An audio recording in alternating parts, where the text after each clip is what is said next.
you are down two of your best players, and you still get some points in a tough city. Yeah, it was a bit of a stalemate on the night. I'm happy with our guys. We defended. We got a 0. This is a tough team and a tough place to play.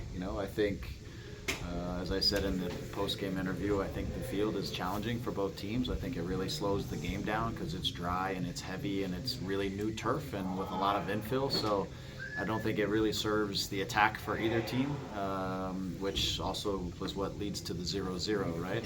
Because slow fields benefit the defending team. So I think we had a really good chance with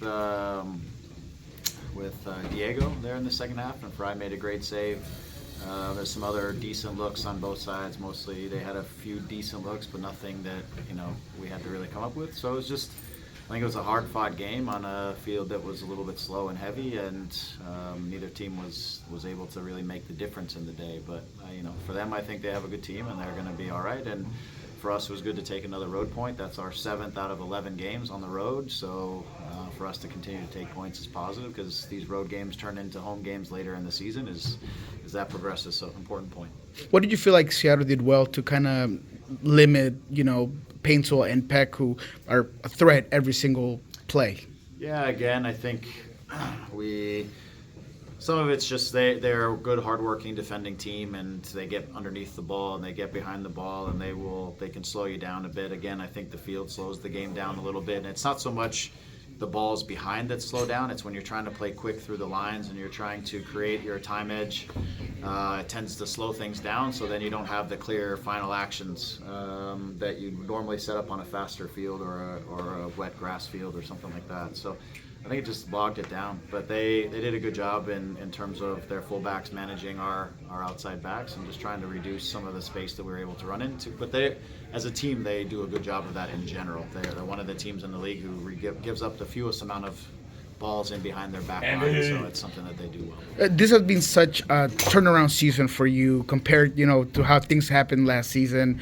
You're on to such a hot start this season. Does it concern you that it's not how you started, how you finish? How do you keep that level that you've been having through this point? Yeah, look, what last year was an aborigine. It was like a perfect storm of nonsense for us, and I don't think we can really look at last year and say that's a measuring stick for where we are for this year. I think last year just had so many challenges that it would take a half an hour to go through all of those challenges.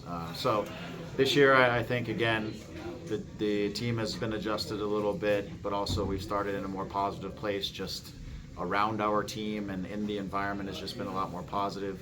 And we've gotten some results early, which help build upon that. But I just think the group has come together. For me, last year is one of those that you just kind of put an asterisk by, with just so many challenges that we were unable to come out of those challenges with in a really positive position. But we're in a good spot now, and now it's just maintaining some level of just consistency throughout the season and continuing to try to improve as the season progresses, because we know you want to be at your best as this thing keeps going.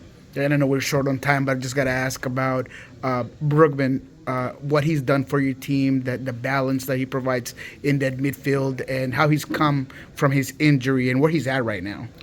Yeah, I mean, it's been a tough road back for him. I don't think he in his career has ever kind of faced that situation really like that, and so it's been a battle, about 8-9 months to get back to where he's feeling close to his full health, and and once you get through all of that, then it's just getting yourself in rhythm and all that. So I think he's done a nice job now of getting there, but he's a quality player. He's an intelligent player. He brings a great skill set, a kind of a full skill set to the game. Like, he's not just a 6. He can get going into the attack, and he can help you to play between the lines and do different things, and he covers ground and he can help you. So he's just a well-rounded player that helps our team. He brings some leadership and experience to our midfield. So he's obviously just a great piece to have inside of there, and we also missed Mark too. So I think we missed 3 important players for us, if not 4, with Martin. So it was a day where the group had to come together, and we haven't had challenges with injuries this year. through the games, but this was the first week 11, where we had four guys out that are important to what we're doing, and so other guys stepped up and did their job. So good week.